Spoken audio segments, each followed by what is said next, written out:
Perintah Kaisar Naga. Audiobook, novel silat. Episode 231. Setelah utusan ajaib menghilang, semburan cahaya ungu berkedip di 8 kursi di bawah kepala Yang Maha Kuasa, dan kemudian 8 orang berjubah ungu muncul. Orang-orang ini semua menutupi wajah mereka, dan tidak ada yang bisa melihat wajah mereka dengan jelas. Melihat penampakan 8 jubah ungu, Yang Maha Kuasa perlahan berkata, energi spiritual dihidupkan kembali, waktu pembukaan surga semakin dekat, kalian juga harus bersiap. Mengerti?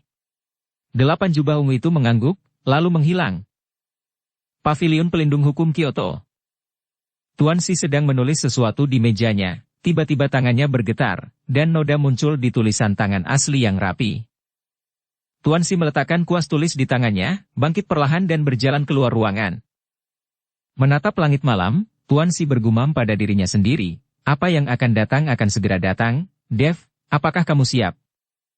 Setelah selesai berbicara, tubuh Tuan Si menghilang dalam sekejap, seperti bintang jatuh, tepat di seberang langit malam, dan akhirnya mendarat di sebuah halaman. Meskipun sudah sangat larut, halamannya terang benderang, dan beberapa gadis sedang berlatih dengan berkeringat deras. Melihat kedatangan Tuan Si, semua gadis berdiri dengan hormat di satu sisi. Melihat ini, Tuan Si mengangguk puas. Tuan Si, saya tidak berharap Anda belum beristirahat pada jam selarut ini. Seorang gadis dengan fitur halus dengan gaun putih berjalan mendekat dan berkata. Gadis ini adalah Rosalinji, dan ada juga gadis lainnya yang merupakan wanita di samping Dev. Laura, Rafaela, Josephine. Masing-masing dari mereka telah memperoleh latihan yang diwarisi oleh Tuan Si, dan sesuai dengan karakteristik masing-masing orang, latihan yang mereka latih berbeda. Tidak banyak waktu tersisa untukmu, jika kamu ingin tetap bersama Dev, kamu harus bekerja keras. Mungkin dalam waktu dekat, Dev akan meninggalkan tanah ini dan pergi ke tempat yang lebih luas. Dia memiliki tanggung jawabnya, dan kamu tidak bisa menjadi batu sandungannya, mengerti? Tuan Si berkata dengan wajah serius. Tuan Si, jangan khawatir, kami akan bekerja keras. Untuk Dev, kami bersedia memberikan segalanya. Rosalind berkata dengan tegas. Tuan Si tersenyum puas, dan sosoknya menghilang dalam sekejap. Saudari, ayo lanjutkan. Jika kita ingin mengikuti Dev, kita harus meningkatkan kekuatan kita sendiri. Setelah Rosalind selesai berbicara, para gadis terus berlatih. Di wilayah rahasia, setelah 2 hari menenangkan diri, Bogdan akhirnya bisa tenang dan berlatih. Simon dan Sarah melindungi Bogdan. Dev mengatur lingkaran sihir dan pergi mencari ramuan obat untuk memurnikan ramuan Bogdan sehingga Bogdan bisa pulih lebih cepat. Kalau tidak, setelah tinggal di sini untuk waktu yang lama, lelaki tua di tubuh Dev akan mengomel sepanjang hari, membuat Dev sangat sebal. Tapi ketika Dev meninggalkan gua untuk mengumpulkan tumbuhan, sekelompok orang mendekati gua. Pemimpin di antara mereka adalah peramal ilahi dari sekte ramalan. Saya melihat peramal ilahi mencubit jarinya, terus-menerus mengubah posisi. Tuan, apakah Anda yakin bahwa Bogdan dan yang lainnya ada di dekat sini? Sudah beberapa hari, dan mereka seharusnya melarikan diri jauh-jauh. Seorang murid ramalan bertanya. Diam, kamu berani bertanya kepada Tuan Ramalan Ilahi, apakah kamu ingin mati? Murid lain dari sekte ramalan menegur dengan keras. Mereka tidak jauh. Pada saat ini, peramal ilahi berbicara. Setelah Dev dan yang lainnya melarikan diri, peramal ilahi diam-diam memulai ramalan tentang Dev dan lokasi yang lainnya. Mengenai identitas Dev, peramal ilahi sangat penasaran, siapa yang bisa memerintahkan begitu banyak monster. Juga, tingkat nafas pada tubuh Dev tidak tinggi, tetapi kekuatan sebenarnya yang dipancarkannya mengejutkan orang. Jadi peramal ilahi menjadi semakin ingin tahu tentang Dev. Mengambil keuntungan dari Wesley dan yang lainnya tidak mengejar Dev, peramal ilahi menghitung lokasi Dev dan yang lainnya, jadi dia buru-buru membawa murid-muridnya untuk menemukan mereka. Tetapi ketika peramal ilahi membawa murid-muridnya ke dekat gua, tiba-tiba serangkaian garis cahaya menyala, dan kemudian beberapa rantai aura meledak seketika, menjerat peramal ilahi dan yang lainnya, menahan tindakan mereka. Peramal ilahi dan murid-muridnya semua terkejut. Mereka tidak pernah mengira akan ada formasi sihir di sini, tetapi dari sudut pandang ini, hitungan oleh peramal ilahi itu benar, dan Dev dan yang lainnya pasti tidak jauh di depan.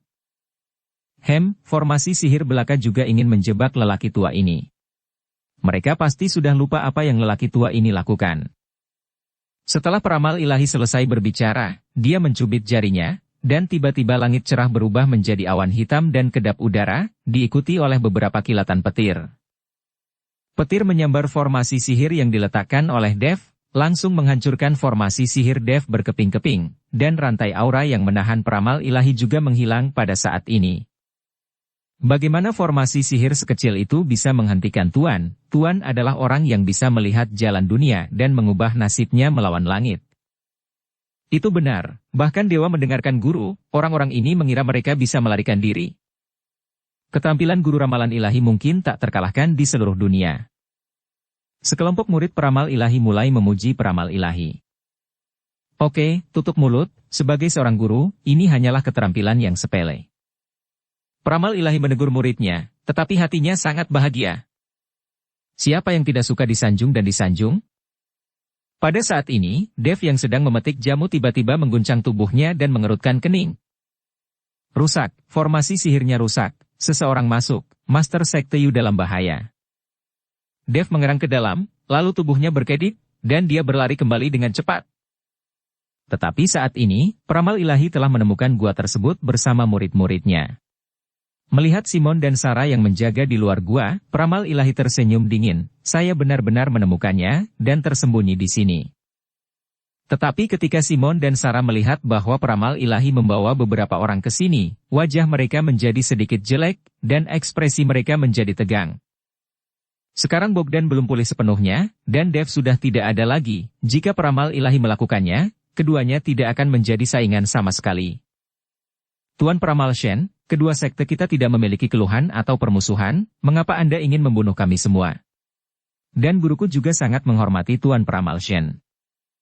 Simon melangkah maju, dengan sangat sopan mengikuti peramal ilahi dan berkata, Tuan Peramal Ilahi adalah orang yang melihat rahasia langit. Dia dianggap setengah peri. Bagaimana kamu bisa berjalan dengan orang-orang vulgar seperti Wesley? Itu merendahkan identitasmu. Sarah juga buru-buru berkata. Mereka tahu bahwa pria ini, peramal ilahi, suka mendengar orang lain memuji dia, dan dia juga mengatakan bahwa dia adalah reinkarnasi dari peri, setengah peri. Tanpa melakukan apa-apa, Simon dan Sarah hanya bisa menyanjung peramal ilahi, untuk melihat apakah mereka bisa membodohi peramal sihir itu.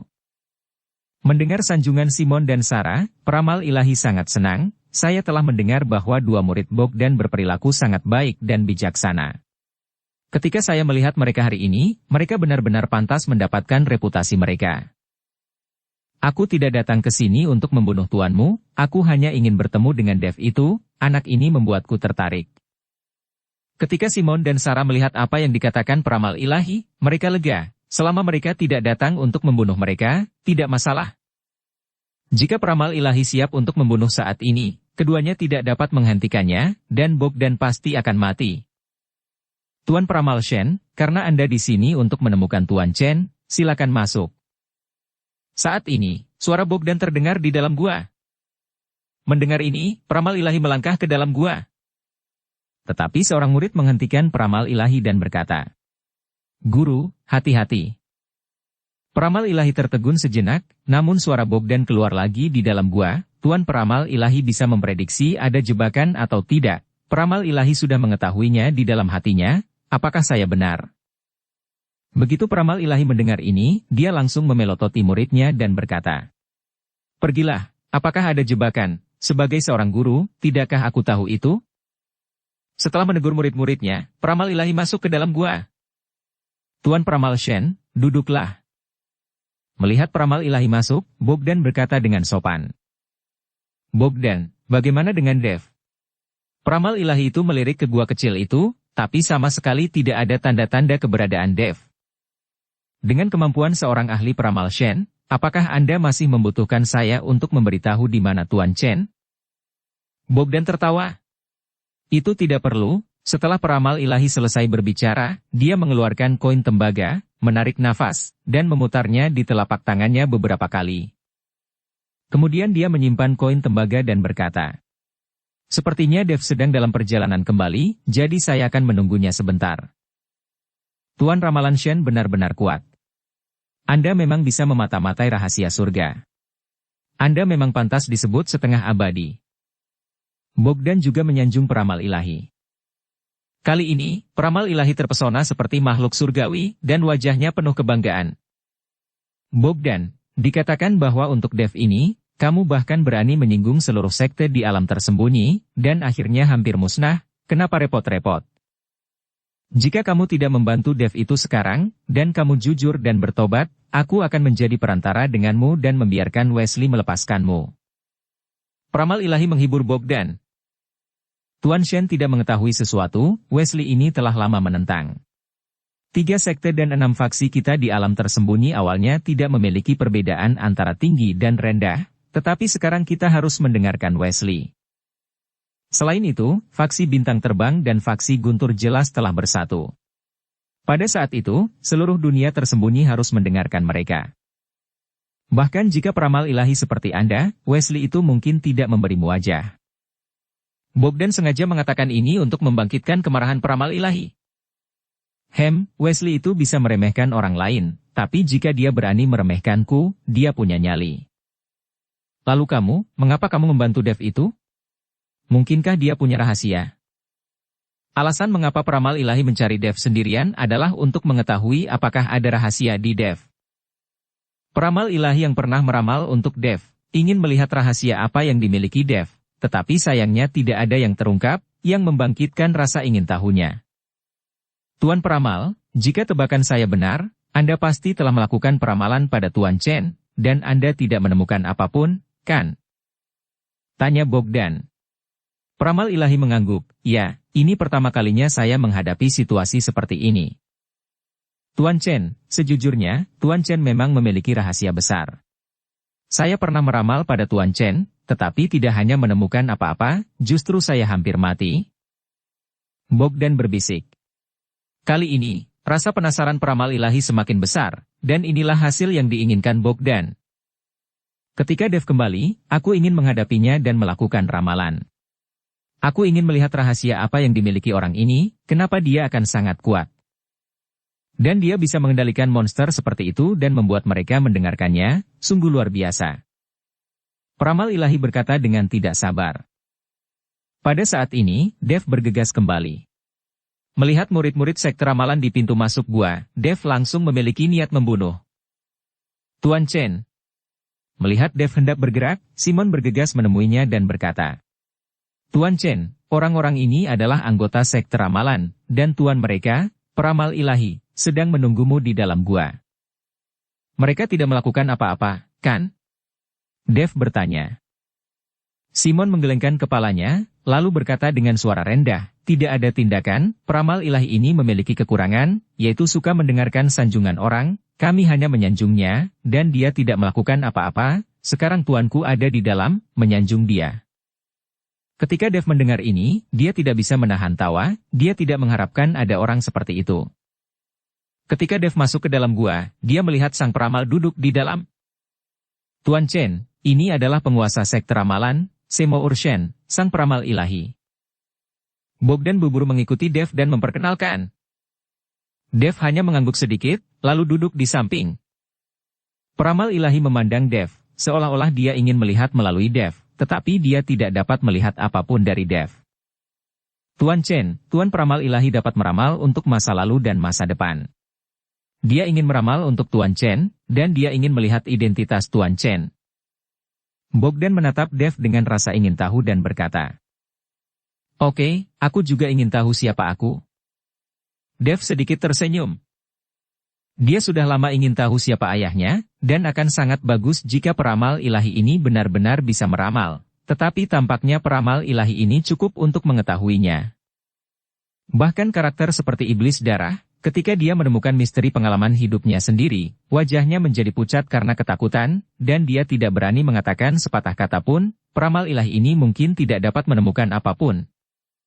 Tuan Shen, karena Tuan Chen setuju, Anda bisa mulai. Bogdan berkata kepada peramal ilahi. Sebenarnya, Bogdan juga sangat penasaran dengan identitas Dev. Pada saat batu Sansheng meledak, Bogdan hanya tahu bahwa identitas Dev jauh dari sederhana, dan dia tidak tahu apa itu. Oke. Peramal ilahi mengangguk, lalu mengeluarkan 3 koin tembaga. Peramal sihir menggumamkan sesuatu, dan kemudian melemparkan 3 koin tembaga ke udara, dan 3 koin tembaga itu langsung memancarkan cahaya keemasan. 3 koin tembaga yang sudah jadi digantung di atas kepala Dev, dan cahaya keemasan menyinari Dev. Dev duduk diam, dengan senyum tipis di wajahnya. Peramal ilahi menutup matanya sedikit, mencubit jarinya dengan cepat, dan terus menggumamkan sesuatu di mulutnya. Segera, 3 koin tembaga itu mulai bergetar, dan ekspresi peramal ilahi juga berubah, mengerutkan kening. Setelah itu, dahi peramal ilahi sudah dipenuhi keringat, dan tubuhnya mulai bergetar juga. Blaar! Tiba-tiba, terjadi ledakan, dan 3 koin tembaga di atas kepala Dev meledak dan berubah menjadi bubuk. Dan peramal ilahi menyemburkan seteguk darah, dan aura di tubuhnya menjadi sangat lemah. Peramal ilahi membuka matanya, menatap Dev dengan ngeri, dan Dev berlutut perlahan dengan tubuhnya yang gemetar. Bogdan sedikit linglung saat melihat peramal ilahi seperti itu. Tuan Peramal, dapatkah Anda mengetahui identitas Tuan Chen? Tanya Bogdan. Peramal ilahi menggelengkan kepalanya, identitas Tuan Chen adalah rahasia nyata. Saya baru saja mengintipnya sebentar, tetapi saya diserang balik, saya bahkan hampir kehilangan nyawa. Tuan Chen, saya yang mengambil kebebasan untuk bersikap kasar, dan saya harap Tuan Chen tidak tersinggung. Peramal ilahi berlutut di depan Dev dan meminta maaf dengan sangat tulus. Melihat hal itu, Bogdan pun terkejut. Untung saja dia hanya menggunakan batu Sansheng untuk memeriksa identitas Dev. Jika dia juga memeriksa Dev secara langsung, nyawanya mungkin akan hilang. Bangunlah, kata Dev dengan tenang. Peramal ilahi berdiri dengan gemetar, pada saat ini, dia seperti tikus melihat kucing di depan Dev. Kamu baru saja menemukan tempat ini, apakah orang lain tidak mengetahuinya? Dev bertanya pada peramal ilahi. Aku tidak tahu. Aku tidak memberitahu orang lain. Orang-orang itu mengkhianati janji mereka dan bergabung dengan kultivator jahat. Aku juga tidak bisa terbiasa, jadi saya diam-diam membawa murid saya keluar. Mulai sekarang, saya akan mengikuti Tuan Chen. Siapapun yang berani tidak menghormati Tuan Chen, saya akan menjadi orang pertama yang mengatakan tidak. Peramal ilahi buru-buru memisahkan hubungan dengan Wesley dan yang lainnya. Karena itu masalahnya, maka tinggallah di sini lebih lama, dan tunggu sampai Master Sekte Yu pulih. Dev berkata dengan datar. Semuanya diatur oleh Tuan Chen. Peramal ilahi itu mengangguk. Dengan tambahan peramal ilahi, Dev jauh lebih santai. Setiap hari, peramal ilahi akan mengajak orang memetik tanaman obat dan menjaga keseharian Dev. Dan Dev juga memiliki lebih banyak waktu untuk berlatih, ditambah dengan sumber daya yang melimpah, kekuatan Dev meningkat pesat. Seminggu kemudian, tubuh Bogdan telah pulih sepenuhnya, dan Dev memimpin kerumunan untuk melanjutkan perjalanan. Selama ini, lelaki tua di tubuhnya, mengomelinya setiap hari, sudah lama tidak sabar. Dev juga terganggu dengan omelannya. Tidak lama setelah Dev dan yang lainnya pergi, Wesley dan yang lainnya memimpin orang ke sini, dan Wesley dipandu oleh seorang murid dari sekte ramalan. Murid dari sekte ramalan ini mengirim surat kepada Wesley dan yang lainnya bahwa, peramal ilahi memilih untuk mengikuti Dev dan mematuhi perintah Dev, yang membingungkan beberapa murid dari sekte ramalan, dan terjadi pemberontakan. Tuan, tidak ada seorang pun di dalam gua. Seorang murid dari faksi bintang terbang yang masuk untuk memeriksa keluar dan berkata, Sial, apakah mereka mendengar angin? Wesley pergi ke gua untuk memeriksanya sendiri, dan menemukan bahwa Dev dan yang lainnya baru saja pergi. Mereka belum lama pergi, kejar mereka, peramal ilahi ini, diam-diam mengkhianati kita. Wesley melambaikan tangannya, dan semua orang mengejar Dev dan yang lainnya. Dev dan yang lainnya tidak tahu bahwa keberadaan mereka sudah diketahui oleh Wesley dan yang lainnya, dan mereka masih bergerak cepat sesuai dengan lokasi yang ditandai di peta harta karun. Tuan Chen, kemana kita akan pergi? Sarah bertanya dengan rasa ingin tahu. Dev hanya peduli membawa mereka dalam perjalanan, tetapi tidak mengatakan apa yang harus dilakukan. Sarah, kita hanya perlu mendengarkan Tuan Chen, jangan terlalu banyak bertanya. Bogdan menegur Sarah. Sarah hanya bisa menundukkan kepalanya. Dev tersenyum dan berkata, tidak masalah. Saya berjanji kepada seseorang bahwa saya akan membawanya ke suatu tempat, jadi kita pergi ke sana sekarang. Dev tidak mengatakan apa-apa tentang lelaki tua itu, tetapi yang lain juga tidak menanyakannya, karena mereka mengikuti Dev, jadi mereka mempercaya Dev 100%. Dev dan yang lainnya telah berjalan selama sehari, dan setelah hari gelap, Dev dan yang lainnya menemukan tempat untuk beristirahat. Tetapi tepat ketika Dev dan yang lainnya duduk untuk beristirahat, seorang murid dari sekte ramalan bergegas dan berkata kepada si Muurshen, "Tuan, kakak laki-laki pergi." "Kenapa dia pergi?" Peramal ilahi terkejut. "Tadi malam, kakak senior mengatakan bahwa dia sakit perut, jadi dia pergi untuk buang hajat, tapi dia tidak kembali lagi." Murid sekte ramalan itu berkata, "Apa?" Peramal ilahi terkejut, "Mengapa kamu baru mengatakannya sekarang?" "Saya pikir kakak laki-laki ada di depan, jadi saya tidak mengatakan." Kemudian murid sekte ramalan itu berkata dengan ekspresi ngeri, "Tuan peramal ilahi, mungkin murid tertua Anda telah tertunda dan mengikuti di belakang, jika tidak, kirim seseorang untuk mencarinya." Bogdan berkata kepada peramal ilahi. Peramal ilahi tidak berbicara, tetapi melemparkan koin tembaga dengan santai, dan melihat cahaya terang berkedip di udara seketika.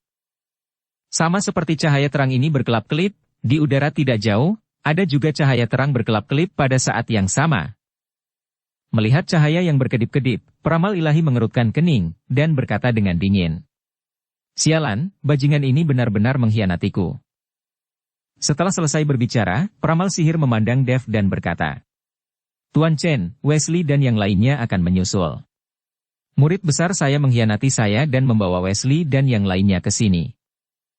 Mendengar ini, Dev mengerutkan kening, dia pikir dia telah menyingkirkan orang-orang ini untuk sementara, tetapi dia tidak ingin diikuti.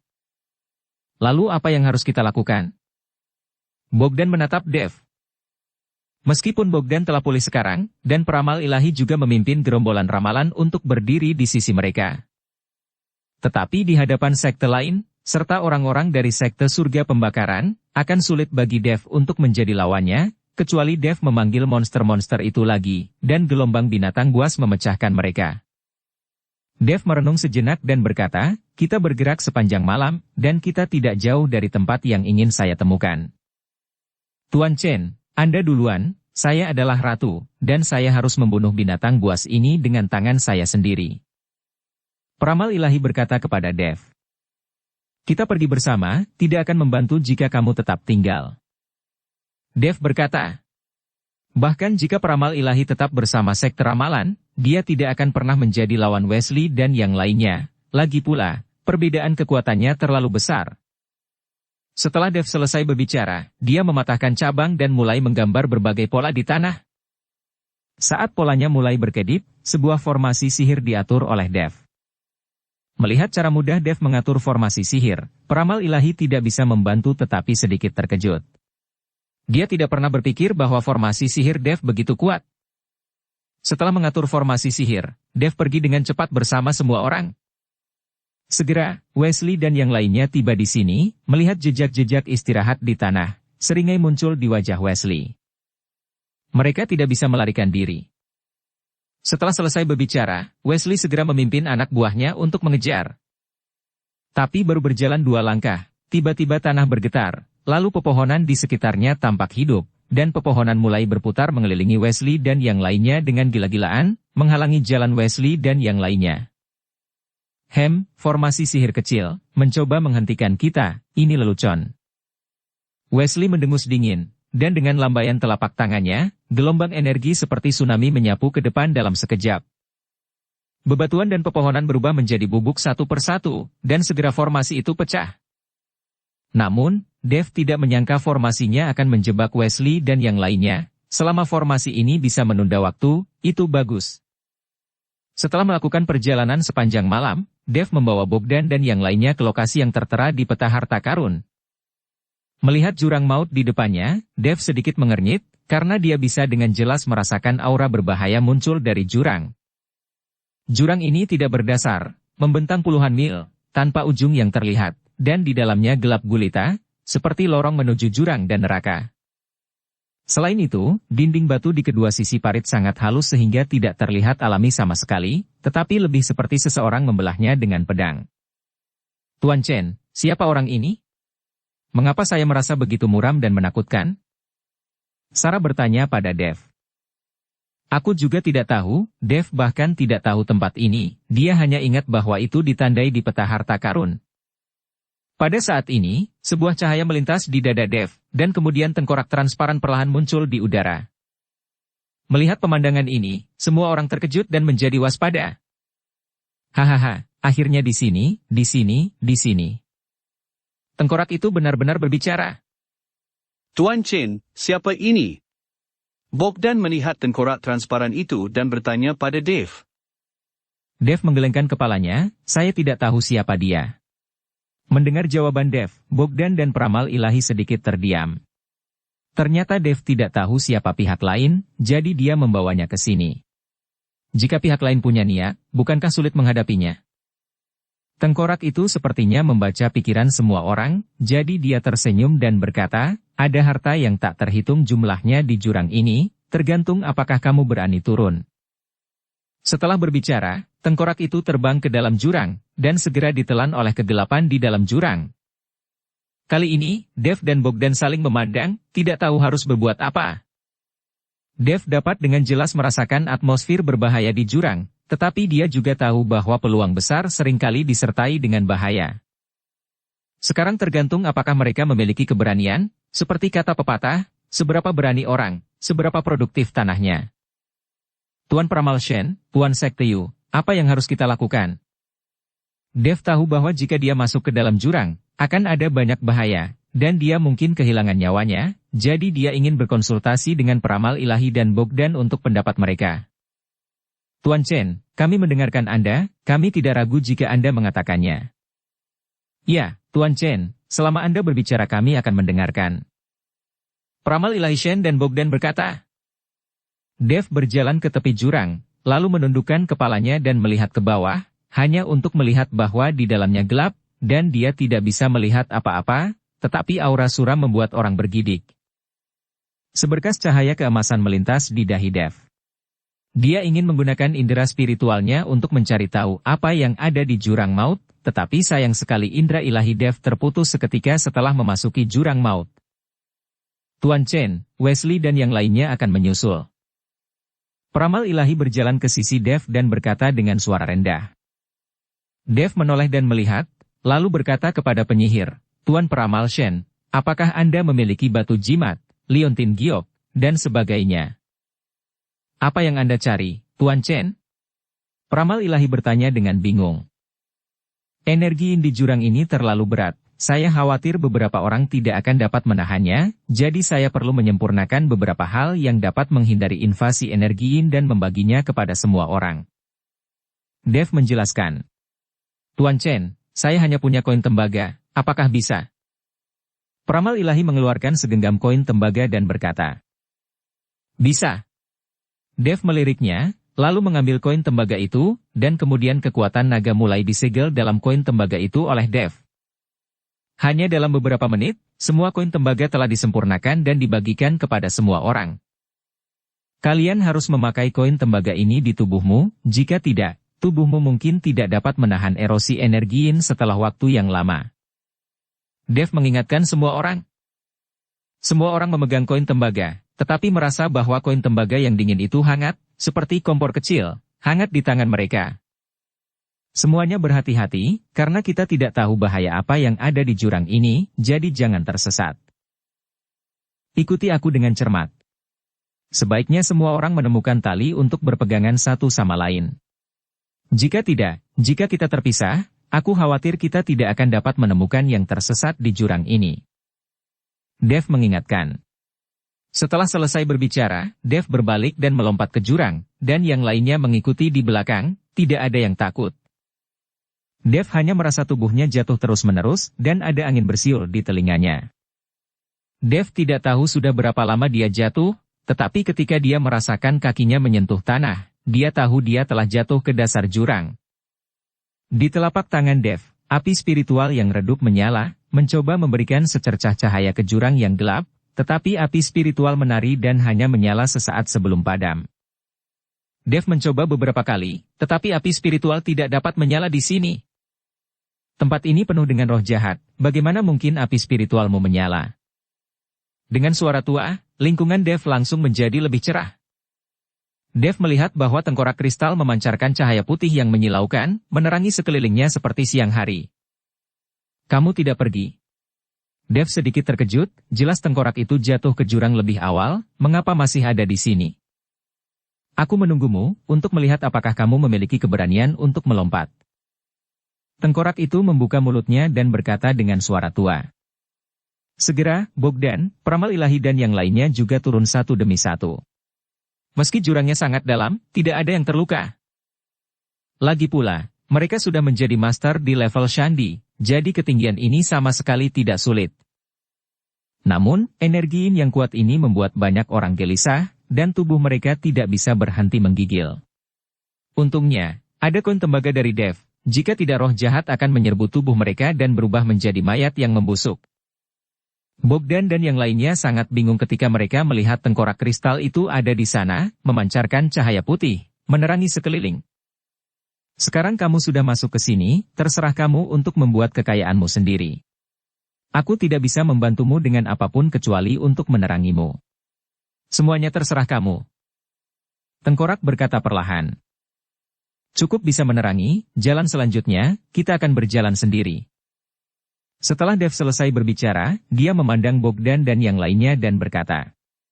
Master Sekte Yu, ada aura bahaya yang kuat di jurang ini, kalian semua harus berhati-hati, dan jangan sampai terpisah. Bogdan mengangguk, dan kemudian semua orang mulai bergerak maju. Mereka tidak tahu sudah berapa lama mereka berjalan, tetapi mereka masih tidak bisa melihat jalan lain. Mereka hanya menyusuri jalan lurus ini dengan miring ke tanah. Dukung channel Novel Silat dengan subscribe, follow, like, komen dan share. Pada saat ini, Dev dan yang lainnya tidak tahu berapa meter mereka telah menembus ke dalam tanah. Bagaimanapun, saat mereka semakin dalam, energi menjadi semakin kuat. Bahkan dengan koin tembaga yang disempurnakan oleh Dev, beberapa orang masih mulai diserbu oleh energi kewarasan mulai mereka diserang. Melihat ini, Dev mengambil kembali koin tembaga dari kerumunan, dan kemudian menyuntikkan kekuatan naga dewa, dan kemudian mengukir mantra pada koin tembaga satu persatu. Ketika semua orang membawa koin tembaga di tubuh mereka, mereka langsung merasa lebih segar. Kekuatan yang ditunjukkan oleh Dev membuat peramal ilahi semakin terkejut. Tuan Chen, kami tidak tahu seberapa jauh dan berapa lama kami berjalan. Tempat ini selalu mati, tapi tidak ada bahaya. Kami hanya tidak tahu kapan ini akan berakhir. Peramal ilahi bertanya pada Dev. Lagi pula, lingkungan yang gelap seperti ini, ditambah dengan udara yang suram, jika Anda tinggal di lingkungan ini untuk waktu yang lama, Anda mungkin akan menjadi gila. Ayo jalan sebentar dan lihat, Dev tidak tahu kapan dia akan berakhir seperti ini. Tapi saat Dev selesai berbicara, tengkorak yang awalnya menyala tiba-tiba menjadi redup. Apa yang telah terjadi? Mata semua orang tiba-tiba menjadi gelap, dan mereka semua terkejut. Tapi ekspresi Dev berubah, semuanya hati-hati. Saat Dev selesai berbicara, embusan angin bertiup, diikuti oleh suara kicau. Kedengarannya seperti sekelompok burung terbang ke arah mereka. Karena tidak ada cahaya, semua orang hanya bisa merasakan aura di sekitarnya mulai melonjak, seolah-olah semua energi menjadi hidup.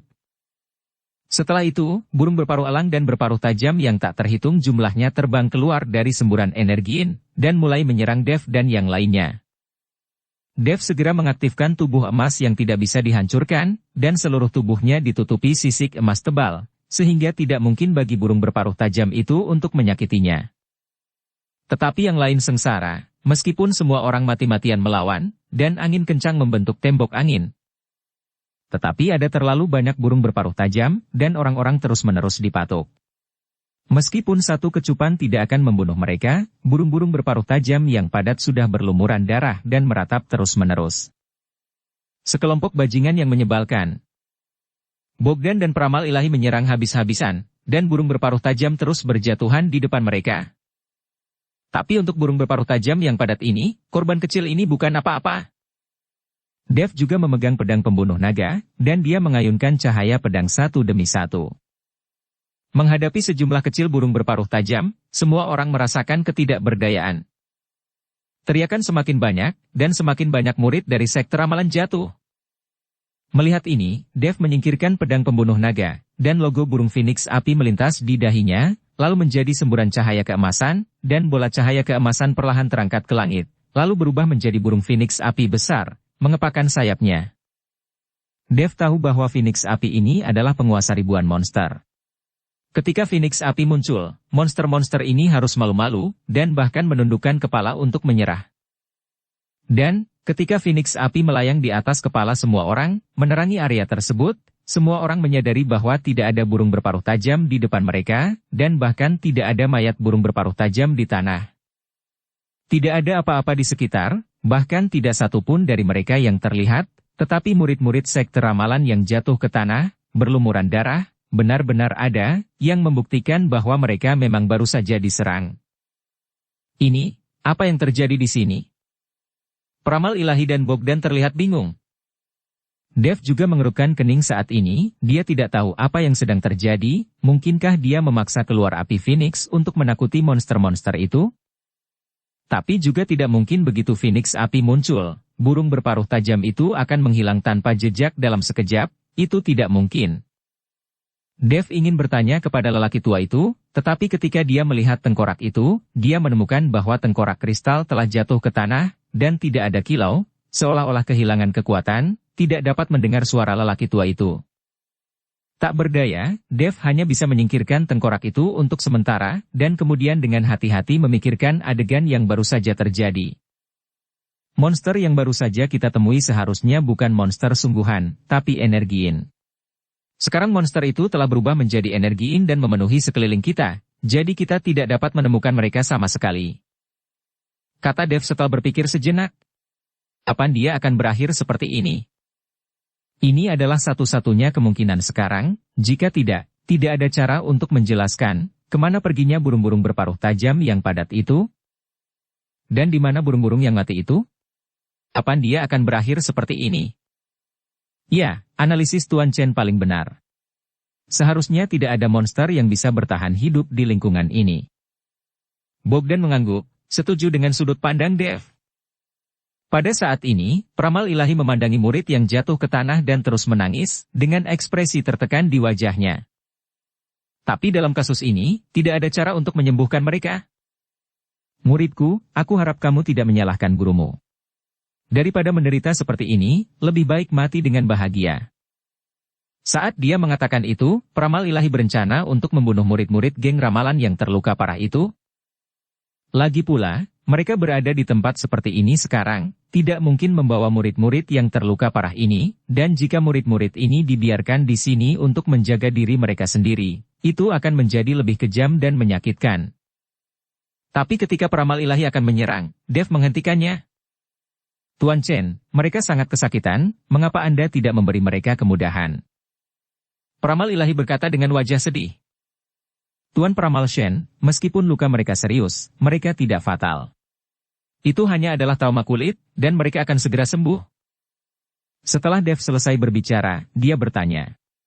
Siapapun di antara kalian yang membawa tanaman obat, keluarkan. Peramal ilahi memandang Dev, dan berkata dengan heran, Tuan Chen, apakah Anda masih dapat menyembuhkan penyakit dan menyelamatkan nyawa? Apakah Anda seorang alkemis? Tuan Peramal Ilahi, Tuan Chen bukan hanya seorang alkemis, dia adalah seorang alkemis tingkat tinggi. Bahkan Yosef Bao dari sekte alkimia bahkan bukan kentut di depan Tuan Chen. Bogdan berkata kepada Peramal Ilahi. Mendengar ini, Peramal Ilahi semakin terkejut, dan mau tidak mau mengagumi Dev. Dev masih muda, dan cara yang dia tunjukkan mengejutkannya berulang kali. Semua orang dengan cepat mengeluarkan banyak tanaman obat. Lagi pula, di dunia rahasia ini, hal yang paling diperlukan adalah tanaman obat, jadi semua orang mengambil beberapa dan membawanya bersama mereka. Dev tidak berbicara omong kosong, dan langsung mengeluarkan kuali Shenong dari cincin penyimpanan, dan mulai menyempurnakan ramuan itu. Untuk Dev, trauma kulit yang serius semacam ini tidak bisa lebih mudah. Segera Dev memurnikan salep, dan kemudian biarkan peramal sihir menerapkannya pada murid yang terluka parah.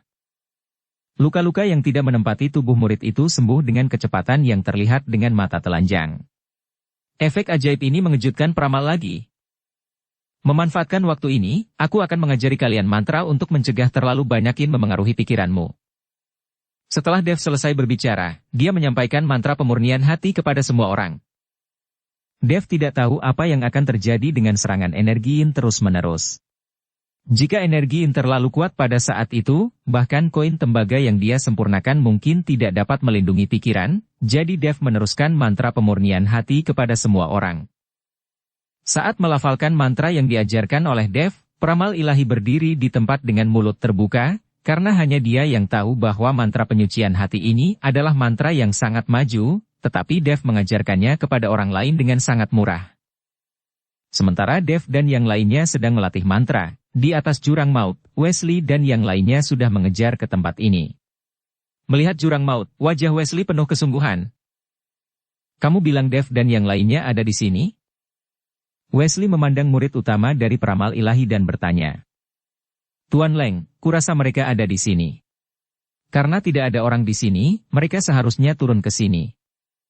Murid besar dari peramal ilahi berkata. Igor melihat ke dalam jurang, dan kemudian perasaan ilahi menembus ke dalamnya, tetapi menemukan bahwa perasaan ilahi terputus dalam sekejap, dan dia tidak dapat mendeteksi situasi di dalam jurang sama sekali.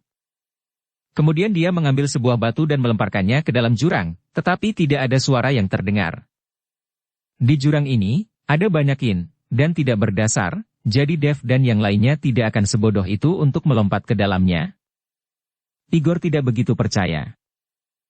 Kurasa begitu.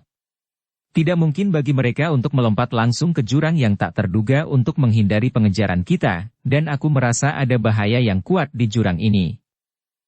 Wesley juga tidak percaya, Dev dan yang lainnya akan melompat. Setelah mendengar ini, murid utama peramal ilahi Yuan buru-buru berkata, Tuan Leng, Dev dan yang lainnya pasti ada di tempat ini, dan tidak ada cara untuk menyembunyikan orang di sini. Karena mereka tidak ada di sana, mereka melompat ke tempat ini, aku jamin. Murid besar peramal ilahi takut Wesley dan yang lainnya tidak akan mempercayainya. Jika dia tidak mempercayainya, dia tidak akan berguna. Dia tahu apa akibatnya baginya. Jangan gugup, aku percaya pada kemampuan ramalanmu. Karena kamu adalah murid dari peramal ilahi, kamu pasti telah menerima instruksinya yang sebenarnya. Wesley melangkah maju dan menepuk pundak murid senior peramal ilahi dan berkata. Melihat ini, murid dari peramal ilahi diam-diam menghela nafas lega. Tapi sebelum dia lega, dia langsung didorong ke dalam jurang oleh Wesley. Karena kamu bilang mereka melompat turun, lalu turun dan cari mereka untuk aku. Wesley melihat sosok murid utama dari peramal ilahi, dan berkata dengan senyum dingin. Apa? Murid peramal ilahi penuh dengan kengerian dan berteriak nyaring. Pada saat ini, Dev dan yang lainnya telah selesai menyembuhkan diri, dan murid-murid sekte ramalan yang terluka telah pulih, dan ketika mereka hendak melanjutkan perjalanan, mereka mendengar teriakan datang dari atas kepala mereka. Segera setelah itu, sesosok tubuh jatuh di depan mereka, Bogdan dan peramal ilahi melihat situasinya, segera melompat, dan menghadang orang itu bolak-balik. Setelah mendarat di tanah, murid peramal ilahi masih senang karena dia masih hidup. Ketika dia melihat dua bayangan menyerangnya. Setelah dia melihat orang itu datang, dia langsung berkeringat dingin, dan berlutut dengan plop. Guru, guru. Murid senior dari peramal ilahi berlutut di depan peramal ilahi. Dan ketika peramal ilahi melihat bahwa itu adalah murid pertamanya, dia langsung menjadi marah. Kamu pengkhianat, kamu masih memiliki wajah untuk memanggilku guru, aku akan membersihkan rumahku hari ini. Setelah peramal ilahi selesai berbicara, dia menampar murid seniornya dengan telapak tangan. Namun, Dev mengambil langkah dan meraih pergelangan tangan peramal sihir. Tuan dari peramal sihir, mari kita bertanya dengan jelas sebelum kita bertindak. Mendengar ini, peramal ilahi berkata dengan wajah dingin, Bajingan, beritahu saya, di mana Wesley dan yang lainnya. Apakah mereka juga melompat turun? Tidak, mereka tidak berani melompat, mereka mendorongku ke bawah untuk menjelajahi jalan. Guru, saya salah, saya benar-benar salah, tolong maafkan saya kali ini. Murid dari peramal ilahi dengan putus asa memohon belas kasihan. Sepertinya kita harus segera berangkat. Jika orang-orang ini melompat, kita akan mendapat masalah. Dev tidak ingin bertarung dengan Wesley dan yang lainnya untuk saat ini. Dia ingin mengerahkan seluruh energinya untuk menjelajahi jurang ini, mungkin dia akan mendapatkan beberapa peluang di jurang ini. Oke, ayo pergi. Setelah peramal ilahi selesai berbicara, dia menampar kepala murid tertuanya tanpa ragu-ragu, membunuhnya seketika. Tidak ada kerumunan yang melihat, tetapi pergi dengan cepat.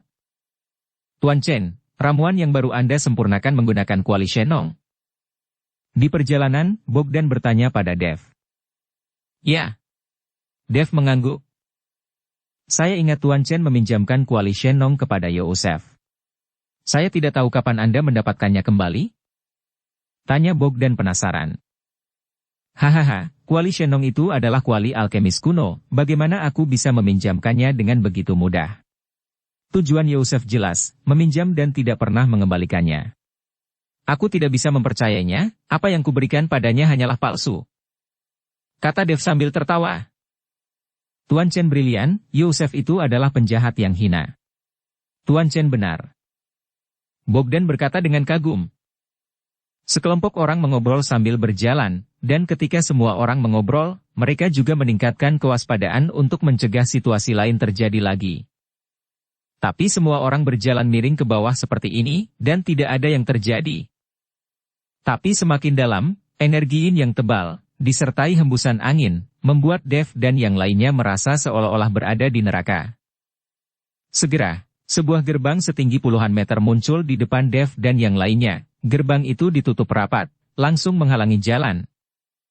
Melihat ke kedua sisi, ada dinding batu halus, dan tidak ada jalan keluar. Sepertinya jika mereka ingin masuk, mereka hanya bisa membuka gerbangnya. Dev melangkah maju dan mendorongnya, hanya untuk menemukan bahwa pintunya sangat berat sehingga tidak bisa dibuka sama sekali. Mari kita dorong pintunya bersama-sama dan lihat apakah kita bisa mendorong pintu itu terbuka. Dev berkata kepada semua orang. Ketika semua orang mendengar ini, mereka bergegas maju, dan kemudian menggunakan seluruh kekuatan mereka untuk mendorong pintu bersama. Tapi pintunya tidak bergerak sama sekali. Anda harus tahu bahwa banyak dari berada di level Shandi, dan bahkan ada Wudi. Bersama-sama, mereka bahkan tidak bisa mendorong pintu. Gerbang ini sepertinya ditutupi dengan formasi sihir. Tidak ada cara untuk mengguncangnya dengan kekerasan. Kamu perlu mencari tahu di mana mata formasi itu berada. Peramal ilahi melihat gerbang setinggi puluhan meter dan berkata. Dev mengangguk, lalu mulai mencari dengan serius. Telapak tangan Dev diletakkan dengan lembut di gerbang, gumpalan kekuatan spiritual menyebar ke sekitarnya, dengan mata sedikit tertutup, Dev mulai merasakan formasi di gerbang. Namun, setelah lama mencari, tidak ditemukan formasi sama sekali, gerbang ini adalah gerbang biasa, dan tidak ada formasi di atasnya. Aneh, tidak ada formasi di atas gerbang ini? Dev mengerutkan kening dan berkata. Peramal ilahi tercengang. Lalu melangkah maju, mengeluarkan koin tembaga, dan meniupnya dengan keras, koin tembaga itu mengeluarkan suara mendengung, dan kemudian peramal ilahi itu melemparkan koin tembaga itu, dan koin tembaga itu dipasang ke gerbang dan mulai berputar. Peramal ilahi juga berkata di saat kebingungan, jika tidak ada formasi sihir, mengapa pintunya tidak bisa dibuka? Dengan kekuatan kita, bahkan bisa untuk meratakan bukit, tapi kita tidak bisa membuka gerbang. Tuan Chen, karena tidak ada formasi sihir, pasti ada kunci tersembunyi di pintunya. Mungkin kita bisa menemukan mekanismenya dan kita bisa membuka pintunya, kata Bogdan. Tuan Chen, lihat gerbangnya. Saat ini, Sarah menunjuk ke gerbang dan berkata kepada Dev. Semua orang melihat ke atas dan menemukan bahwa ada bentuk seperti bunga plum di gerbang, dan bentuk bunga plum itu tidak diukir, tetapi digali. Dev selalu melompat. Tubuhnya melayang ke udara, dan kemudian dia sampai di alur berbentuk bunga plum. Dev melihat ke permukaan yang halus, dan terlihat jelas bahwa itu digali secara artifisial. Apakah ini tempat mekanismenya? Dev mengelus alurnya, tapi apa yang kita butuhkan untuk membukanya? Tuan Chen, sepertinya lekukan seperti itu tiba-tiba muncul di pintu yang halus. Itu pasti kunci tersembunyi atau semacamnya. Seharusnya ada kunci dengan bentuk yang sama, dan pintunya harus bisa terbuka saat diletakkan di atasnya. Peramal ilahi juga naik ke udara, melihat ke alur dan berkata, Tapi di mana kita bisa menemukan kunci berbentuk seperti ini sekarang? Dev terdiam beberapa saat, mereka tidak memiliki kunci sama sekali, dan mereka tidak tahu di mana kuncinya, dan di mana menemukannya. Jika tidak ada kunci, sepertinya mereka tidak bisa masuk. Tuan Chen, tengkorak itu sepertinya akrab dengan tempat ini, mungkin dia tahu di mana kuncinya, Anda bisa bertanya. Peramal ilahi mengingatkan. Baru pada saat itulah Dev memikirkan tengkorak itu, tetapi tengkorak itu kehilangan kilau, dan tidak ada tanggapan terhadap teriakannya. Dev tidak tahu apakah pemilik tengkorak itu masih ada di sana. Namun, Dev masih mengeluarkan tengkorak dari cincin penyimpanan, tetapi ketika Dev mengeluarkan tengkorak itu, dia tertegun.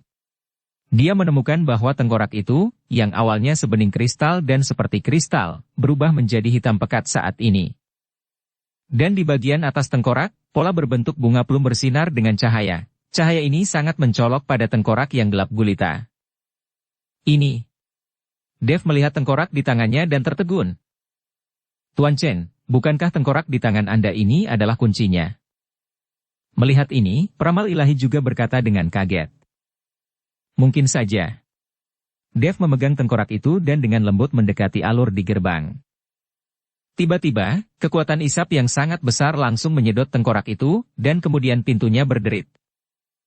Segera, gerbang setinggi puluhan meter terbuka, dan tengkorak itu kembali ke tangan Dev. Saat ini Dev sedikit bingung, jika pintu perlu dibuka dengan tengkorak di tangannya, bukankah tempat ini dibangun oleh pemilik tengkorak? Apa sebenarnya yang terjadi? Dev tidak tahu apa yang sedang terjadi, siapa pemilik tengkorak ini? Tuan Chen, lihat cepat. Pada saat ini, Bogdan menjerit yang membangunkan Dev dari keadaan bingungnya. Dev melihat ke arah jari Bogdan, dan menemukan bahwa setelah pintu dibuka, ada lembah di belakang, dan tulang yang tak terhitung jumlahnya berserakan di tanah. Perbukitan di kedua sisi lembah gundul, dan beberapa pohon yang samar-samar berubah menjadi kayu mati. Selain itu, di pegunungan di kedua sisi, juga terdapat banyak mayat yang tersebar di mana-mana, serta pecahan senjata. Meskipun lembah tidak sepenuhnya gelap saat ini, dan semua orang dapat melihat pemandangannya, tetapi pemandangan malam yang berkabut, ditambah dengan tulang di seluruh tanah, menambah sentuhan keanehan pada tempat ini. Ada begitu banyak tulang putih, tidak heran ada begitu banyak yin di sini. Peramal ilahi membuka mulutnya lebar-lebar dan berkata dengan heran. Dev tidak berbicara, tetapi berjalan perlahan, dan semua orang mengikuti ke lembah. Bersambung ke episode 232. Dukung kami dengan subscribe, follow, like, komen dan share. Terima kasih.